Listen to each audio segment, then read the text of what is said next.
Hello，又係陳師傅，今日維修呢一部唔知咩牌子，唔識到嚇。Goldwing 啊，Goldwing Jack。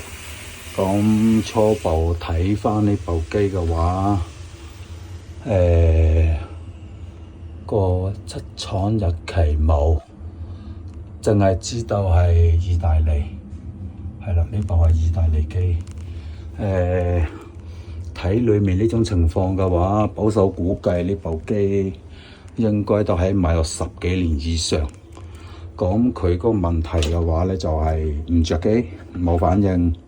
咁客戶就話要求整好佢，因為間屋係7週嘅，而且再加上換新機嘅話咧，咁呢啲位置唔啱，佢揾師傅佢度過唔啱，就話要拆晒重新就過，係啦。邊個得閒都冇事做啦，係嘛？拆呢個櫃再重新整一整，係咁已都皮幾水啦，再加埋部機2-3萬都走唔甩啦。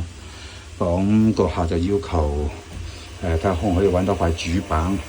大佬十幾年前嘅機，仲係意大利嘅，咁去邊度揾啦？係嘛？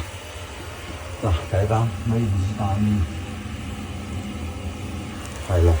咁你咁多年前嘅機，我去邊度揾啦？咁所以就而家知道佢部機肯定係主板壞咗嘅，咁我哋就唯一辦法就係幫佢轉個另一塊主板咯。係啦，咁轉嗰塊主板可以用翻，又唔使拆裝修，唔使搞咁多嘢。